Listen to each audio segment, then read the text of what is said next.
अगर डॉक्टर साहब ये जो साल का आखिर होता है तो उसमें ये होता है कि अमूमन वो मैगजीन वगैरह आते हैं, उसको होता है कि अगला साल कैसा रहेगा, तो ये तो जैसे 2000 अभी हम जिक्र कर रहे थे कि 2019 का जो आया इकोनॉमिस्ट आया उसमें हर चीज़ थी सवाए इसकी कोविड आ जाएगा ठीक है, और कोविड आ गया। तो वो मैगजीन अब देख के तो आदमी सोचता है कि यार एक मिनट ये कहाँ से, ये तो वो खुद भी शायद छुपाते फिरते होंगे अपनी प्रेडिक्शंस को। ये साल जो है इसमें तो इलेक्शंस होने हैं, इलेक्शंस इंडिया से लेके और फ्रांस से लेके और फिर उसका अमेरिका सबसे बढ़ के। तो ये मुझे पहले तो ये बताएं कि आप ये कह रहे हैं कि ये जंगें जो हैं ये अभी छोटी छोटी जंगें और होंगी, क्योंकि वो एक्चुअली ये अभी देखें ना, अभी ये यूक्रेन की जंग फंसी हुई है, चलेगी 2024 में यकीनन आगे जाएगी। ये पैलेस्टाइन का मसला इसराइल का कहाँ जाके ख़त्म होता है।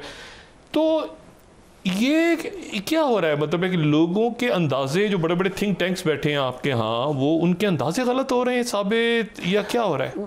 देखिए यार, मेरा नाम नजम है लेकिन नजूमी नहीं है। अच्छा। और ये जो सियासत तो वैसे भी मेरे ख्याल में नजूम का खेल नहीं है, ये तो आर्ट ऑफ पॉसिबल है ना। और वो आर्ट ऑफ पॉसिबल ये है कि पॉसिबल को चेंज कर दो।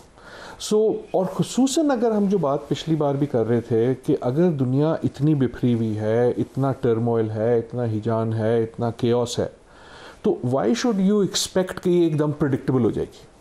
तो ये जो तब्दीलियाँ जो हम तोड़ देख रहे हैं, ये it will take its course.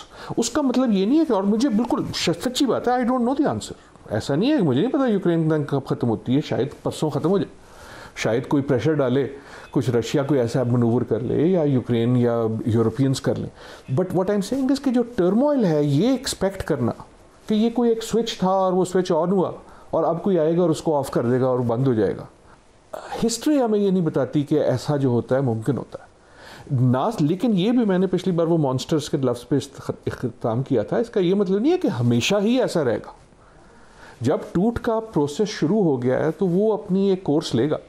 एक वक्त आएगा ज़रूर, आई होप वो जल्दी ही आ जाए, जब दुनिया ये रियलाइज़ करे कि यार ये तोड़ जो है, अगर ये इसकी हम कॉस्ट दे रहे हैं और हमें कुछ करना होगा। व्हाट इज दुनिया? राइट, दुनिया हमेशा एक चीज़ होती है यार, दुनिया इज पावर, दुनिया इज दोज विद पावर। नहीं तो यही तो मैं सवाल पिछली नशिस्त में था, सारे मुजारे पिछली नशिस्त में सवाल यही था कि वो पावर कौन है। मतलब है कि देखिए ना, सड़क पावर है, टेक्नोलॉजी पावर है, बादशाह पावर है, सदर पावर है, को पावर कौन है इस वक्त? सड़क जरूर, या नॉन स्टेट एक्टर्स जिनको कहा जाता है, जिन पे पाबंदियां लगी हुई हैं, वो लड़ रहे हैं।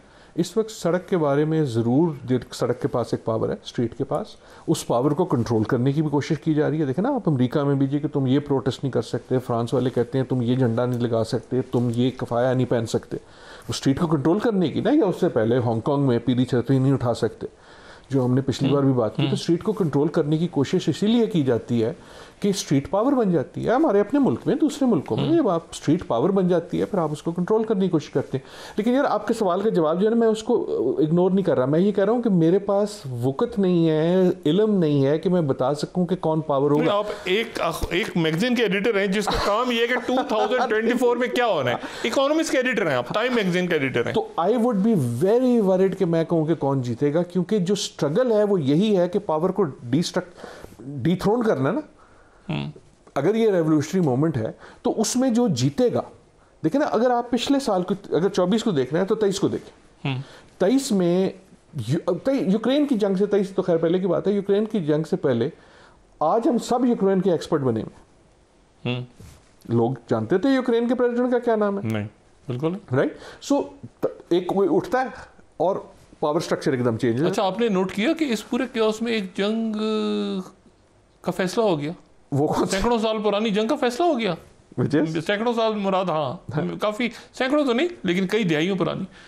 अजरबैजान आर्मी अजरबैजान मतलब एक डिफीट होके प्रॉपर हो गया खामोशी से, एक तरह से जरूर। लेकिन दूसरी तरह जो आपके सवाल का है, क्योंकि बड़े केओस थे तो वो छोटी खबर दब गई कि जंगें जब खत्म होती हैं तब भी खत्म नहीं होती, वो रहती हैं कहीं ना कहीं। राइट, वो रहती हैं, वो अपना फिर सर उठाती हैं। अगर ये वाली जो, अगर ये स्कर्मिश खत्म भी हो जाती है एक जगह की, तो ये एक्सपेक्ट करना कि कोई और नहीं उठेगी बड़ा मुश्किल है। आपने बड़ी अच्छी बात भी की कि तकरीबन 1/3 दुनिया से ज़्यादा जो है वो इलेक्शन में जाएगी।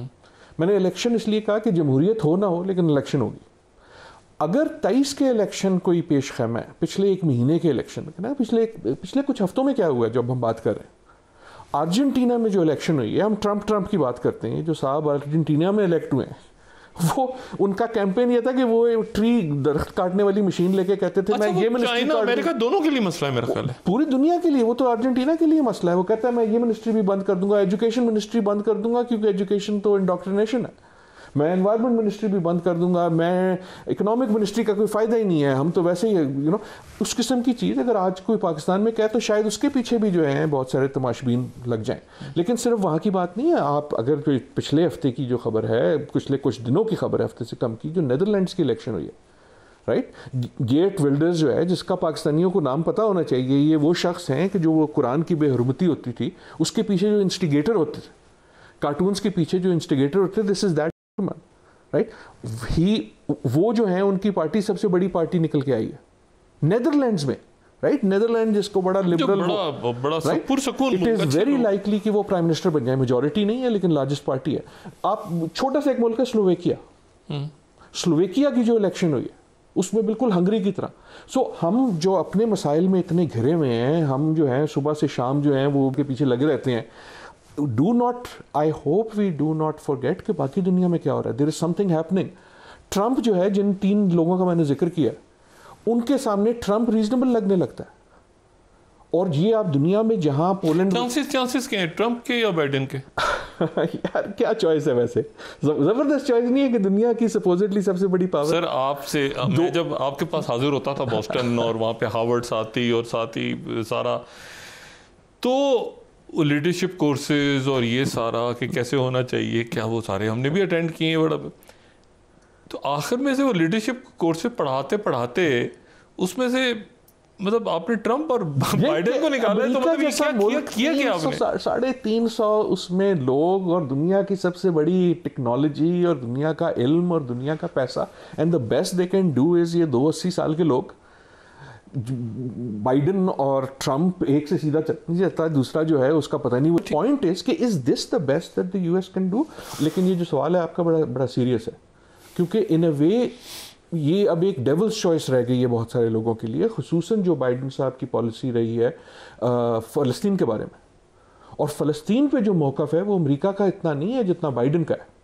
उसकी वजह से बहुत से ऐसे लोग जो बाइडेन को वोट देते थे, बिलशमूल मुसलमान जो अमेरिका में है, वो अगर ट्रंप को वोट नहीं भी देंगे तो इट इज क्लियर कि वो बाइडेन को वोट देने से काफी सर अमेरिका दोबारा सर मुझे आप एक बात बताएं ना, ये क्या हुआ कि ये इस तरह से कि गालिबन अमेरिका और चाइना ऐसे था ना सर, अमेरिका और चाइना दरमियान में कहीं इंगेज कर लिया है यूरोप को रशिया ने यूक्रेन के, और अमेरिका दोबारा से कहीं जो कहते हैं सकिन हो गया है ये मिडल ईस्ट से जाता जाता कि हम जा रहे हैं सारी फौजें लगाएंगे हम साउथ चाइना सी पे और इधर और उधर, और वो चाइना से कह रहे हैं कि जी आप एपेक समिट में आ जाएं, बराए करम बड़ा अच्छा होगा, अपने बंदे पे बंदा भेज रहे हैं कि गलती से बैलून आ गया, हमें तो पता ही नहीं था वो बारे में क्या था, देखे ना मतलब। अच्छा यार, तो अब मुझे बताएं कि अच्छा अब ये इस वक्त जो है वो अगर कोई ताइवान पे कुछ हो जाए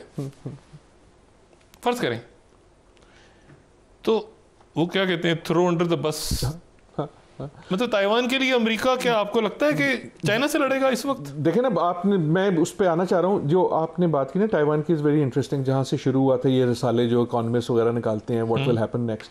सो 22 का भी, 21 का भी और शायद 20 का भी अंदाज़ा ये था कि जो सबसे बड़ी डेंजर जोन है जहाँ कुछ हो सकता है वो ताइवान है। इस वक्त ताइवान किसी के मैप पे भी नहीं है, राइट। सो शायद हो जाए, लेकिन जो अमेरिका की बात थी, अमेरिका की बात आई थिंक अमेरिका में एक जंग है और वो वही जंग है जो पाकिस्तान में। हमेशा हम जब बात करते थे तो उससे पहले आप और मैं, तो अमेरिका और चीन का जिक्र होता था। I am going to surprise you, I think the most important जो सबसे अहम जंग अमेरिका इस वक्त मुब्तला में, जिसमें मुब्तला है, वो अमेरिका की जंग अमेरिका के खिलाफ है। Leadership crisis? ना लीडरशिप आसान होती है, लीडरशिप क्राइसिस नहीं। फिर क्या है? People crisis.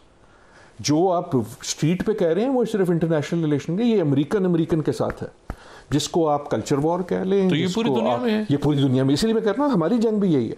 और जब जंग अपने आप से हो तो आप जीत तो नहीं सकते ना। मेरी जंग अगर मेरे साथ से है तो कौन जीतेगा? हार ही हार है। अमेरिका की सबसे बड़ी जंग जो है वो एक सोसाइटल जंग। कोविड के ज़माने में लोग बात करते थे यार ये कैलिफोर्निया वगैरह वाले हम तो अलग हो जाते हैं क्योंकि मास्क पे जंग होगी। कभी वो मास्क पे हो जाती है, कभी वो कल्चर पे हो जाती है, वो रेस पे होती है, वो रिलीजन पे होती है। डेथ्स हो गई, उधर कम हुई हैं, मतलब आपस में। इस वक्त फलस्तीन पे, यूरोप में जी, आप हर वीकेंड पे आप वो देखते हैं, राइट। सो एक तो वो पस मंजर है कि मौजू क्या है जिसपे हमें गौर करना चाहिए, लेकिन जब हम ये बार बार बार बार पॉकमार्क की तरह ये इरप्ट होती हुई देखते हैं प्रोटेस्ट, तो जो आप देख रहे हैं वो एक सोसाइटी इन टर्मोइल है ना। जहां से पिछला प्रोग्राम हमने शुरू किया था कि जंग किसके साथ है, जंग हमारे साथ है। और अमेरिका में तो ये बिल्कुल ऑब्वियस है इन अ वे। अगर बाइडेन साहब पिछली बार जीते तो उसका एक बहुत बड़ा वजह ये थी कि उनको वो वोट मिला जो ट्रंप के खिलाफ था। अब सवाल ये है कि वो वोट जो ट्रंप के खिलाफ था अभी भी बाइडेन के साथ जाएगा, क्योंकि उसमें से बहुत सा वोट जो है वो बाइडेन साहब की पॉलिसीज के बहुत मुखालिफ है। इकोनॉमिक्स में he is done very well actually, right, environment में इज डन वेरी वेल, लेकिन फिलिस्तीन के केस में खास तौर पे, राइट, हम अगेन ये जो हम बात करते थे ना, आप और मैं और दूसरे बहुत सारे, हम बात करते हैं मुल्कों की, ये ज्यूम करके कि मुल्क एक है, कि अमेरिका है, अमेरिका का एक व्यू पॉइंट है, पाकिस्तान है, पाकिस्तान का एक मौक़िफ़ है, इजराइल है, इजराइल का एक मौक़िफ़ है। अब वैसा नहीं रहा, इन तीन का तो बिल्कुल नहीं है। चीन का शायद हो, उनकी शायद फर्क है, लेकिन इसराइल के अंदर आप देख लें, इंडिया में भी नहीं है। इंडिया में नहीं है। आप ये जिनकी इलेक्शंस की मैंने बात की है, अर्जेंटीना की, तो जब सोसाइटी देखें, डिवीजन होना, डिफरेंस होने से फर्क है। आप अभी डॉक्टर साहब, मैं कहते कलामी, मैं उस सवाल से दोबारा आता हूँ। आप अभी ऑक्सफोर्ड रहे कुछ अर्से, आपने वहाँ पे आपने काफ़ी दर्स व तदरीस से वाबस्ता रहे। मुझे ये बताएं कि जो मैंने बात की थी ना, यूरोप क्या है, क्योंकि ये कहानी तो सारी हालिया जो तारीख हम उठाते हैं तो यूरोप से शुरू होती है ना, कि यूरोप की जंगें और यूरोप के इनकलाब और ये सारा, और फिर थोड़ा बहुत हम कॉबॉय मूवीज़ देख के हमें पता चलता है कि अमेरिका में जो भी उनकी इंफॉर्मेशन उस वक्त डिस इन्फॉर्मेशन की मूवीज़ आती थी। लेकिन मुझे ये बताएं कि यूरोप की मैंने बात इसलिए की कि ईयू, एक शेंगन, एक नेटो, और दो मुल्क ऐसे हैं जो ईयू में नहीं है और नेटो में है, और वो एक ही सफ में खड़े हैं और एक दूसरे के बज़ाहिर बड़े मतलब मुखालिफ नजर आते हैं, टर्की और बरतानिया। बरतानिया ईयू में नहीं है, यूरोप में नहीं है, ये कैसे यूरोप है जो बरतानिया नहीं है? ब्रेक्जिट। हाँ, हमने बात पहले पिछले प्रोग्राम में हल्की सी की थी, उसी को बढ़ाते हैं कि अगर तो यूरोप जियोग्राफी है तो वो कुछ ममालिक हैं, मेरे ख्याल में geography is interesting but not that interesting in this case. अगर Europe is a political idea, उस पॉलिटिकल आइडिया के इर्द गिर्द एक चीज़ बनाई गई ईयू, और ब्रेक्सिट जब हुआ तो उससे एक तरह से यूनाइटेड किंगडम ने बगावत की और बाकी जो यूरोप था ईयू, उसने एक साय ऑफ रिलीफ लिया कि यार ये जो है ये तो एक तरह से अमेरिका का फुटप्रिंट हम पे था, राइट। और आप यूरोप में यूके में खुसूसन देख रहे हैं कि उसका इम्पैक्ट कितना हो रहा है ब्रेक्सिट का, और नेगेटिव हो रहा है। लेकिन इन अ वे जो मेनलैंड यूरोप है, जो हिस्टोरिकल मेनलैंड यूरोप है, जर्मनी, फ्रांस जिसके लीडर हैं, वो कंसोलिडेट हुआ। टर्की की मिसाल फिर बड़ी ज़बरदस्त है कि आप ये अगर पॉलिटिकल प्रोजेक्ट है Europe, if the idea of Europe is a political project, तो नेटो में क्यों था? इसलिए कि नेटो को उसकी ज़रूरत थी उसकी जोग्राफिया की वजह से, रशिया के बॉर्डर पे है। ईयू में क्यों नहीं गया? इसलिए नहीं, ऐसा नहीं हुआ था कि टर्की कहता था मैं नहीं जाना चाहता, इसलिए कि वो जो यूरोपियन आइडेंटिटी है वो कबूल नहीं कर सकी कि एक मुसलमान एशिया के बॉर्डर पे मुल्क तुर्की को हम एज इस पॉलिटिकल प्रोजेक्ट के अंदर लाएंगे। पॉलिटिकल प्रोजेक्ट से मुराद क्या है कि फिर जो आइडेंटिटी है वो एक पॉलिटिकल कॉमनैलिटी पे। और यूक्रेन की जंग को देखने का भी आप अगर देखें तो यूक्रेन की जंग का सरप्राइज ये नहीं है, हालांकि है, आई हैड थॉट कि रशिया शायद ऐसा अटैक ना करे, वो सरप्राइज था, लेकिन उससे ज़्यादा जो यूक्रेन की जंग की सबसे बड़ी सरप्राइज है कि कितनी जल्दी और कितने मुतहर्रिक तरीके से यूरोप गैल्वनाइज हो गया उसके डिफेंस में। इसलिए नहीं कि उसकी जियोग्राफी या स्ट्रेटेजिक इंपॉर्टेंट थी, इसलिए कि यूरोप यूक्रेन को यूरोप देखता है, तुर्की को शायद नहीं देखता।